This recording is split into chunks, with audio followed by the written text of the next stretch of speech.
തിളങ്ങും മിന്നാമീനും നിന്റെ കൂട്ടമെന്നോണം വിണ്ണിലിരുന്ന് വികൃതി കളിക്കും താരങ്ങൾ. മന്നിതിൻ മീതെ ദീപാലങ്കൃതമായൊരു മംഗലപന്തൽ തന്നിൽ കെടാതെ കറങ്ങിത്തിളങ്ങും ഗോളങ്ങൾ. മിന്നിത്തിളങ്ങും മിന്നാമീനും നിന്റെ കൂട്ടമെന്നോണം വിണ്ണിലിരുന്ന് വികൃതി കളിക്കും താരങ്ങൾ. മന്നിതിൻ മീതെ ദീപാലങ്കൃതമായൊരു മംഗലപന്തൽ തന്നിൽ കെടാതെ കറങ്ങിത്തിളങ്ങും ഗോളങ്ങൾ.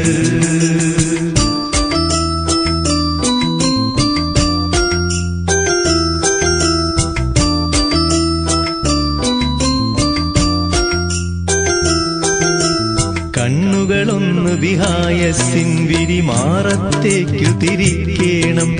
കൽബ് തുറന്ന് പ്രപഞ്ചത്തിന്റെ കലയിൽ ചിന്ത പതിക്കേണം. എണ്ണമില്ലാ ചെറുതാരഗണങ്ങൾ എത്രയും വലുതെന്നോർക്കേണം. ഏറെ ഗ്രഹങ്ങൾ കണ്ണിൽ പെടാത്തത് വേറെയുമുണ്ട് ധരിക്കേണം. വാനിൽ പറത്തിയിടും വിമാനം എടുത്തോളൂ, അത് കണ്ണകലും തോറും ചെറുതാകും, പിന്നെ ക്രമത്തിൽ കാണാതാകും.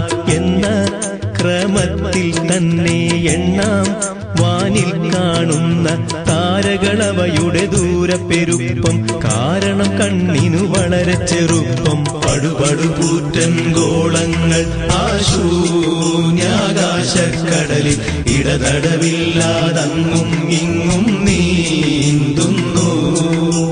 പണ്ടുമുതൽ ഇന്നോളവുമാ നീരാഴിയിലൂളം വെച്ച് കൊണ്ടവ തമ്മിലൊളിച്ചു കളിക്കണ കാണുന്നു.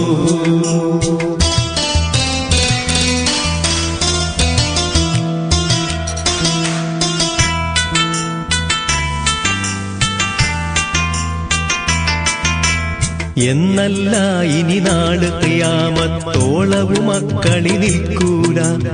എല്ലാമേവം കറങ്ങിയിടാഞ്ഞാൽ ഈ ലോകം നിലനിൽക്കൂല. എന്നാലോ അവ ഒന്നുമൊരിക്കലും തമ്മിൽ കൂട്ടിയടിക്കൂല. എന്നും മനോഹരമായ വ്യവസ്ഥയിൽ നിന്നണുവളവും തെറ്റൂല. കാര്യം ശരിക്കുമോർത്താൽ കോരിത്തരിക്കാൻ മാത്രം ഗൗരവമുള്ളൊരു ഭരണവ്യവസ്ഥ. ആരിതിൻ പിന്നിലിരുന്നു സമസ്ത ഗോള ലക്ഷങ്ങളെ ഒന്നായി താളം തെറ്റാതവ നന്നായി ഉന്നത നിലയിൽ രൂപപ്പെടുത്തി എന്നുമടക്കി ഭരിക്കണ ശക്തി. ശക്തിയതാരെന്നറിഞ്ഞിട്ടില്ലാത്തൊരു പുൽക്കൊടി പോലും ചിന്തകരാരും ഈ ദുനിയാവിൽ കണ്ടില്ല. സകല ചരാചരവും സൃഷ്ടിച്ചുണ്ടാക്കി സംരക്ഷിക്കും ജഗപരിപാലകനാണവനാരും പങ്കില്ല.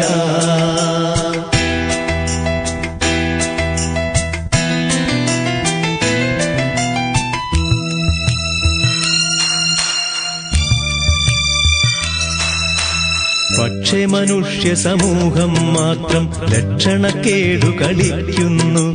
പാരിൽ പരാജയ പാരമ്പര്യ ചേരി തിരഞ്ഞു പിടിക്കുന്നു.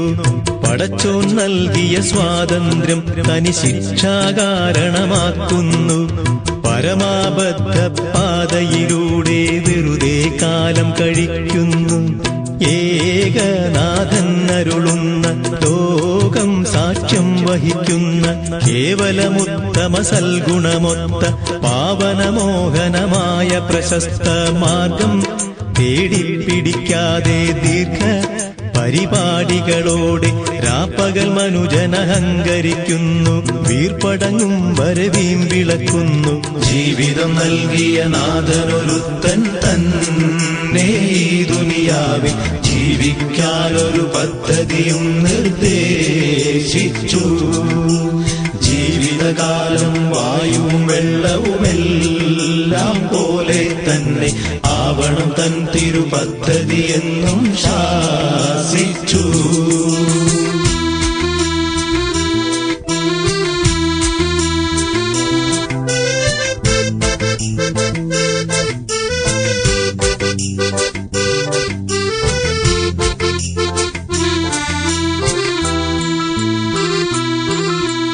മറ്റെല്ലാം ഉപയോഗപ്പെടുത്തി മർത്യമനസ്ഥിതി മരവിച്ചു.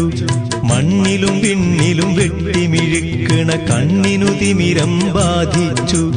ഒട്ടും ആ ദൈവീക വ്യവസ്ഥിതി പറ്റില്ലെന്നവൻ വാദിച്ചു. ഓരോരുത്തനും തോന്നിയ പോലെ പാരിൽ നിയമം നിർമ്മിച്ചു.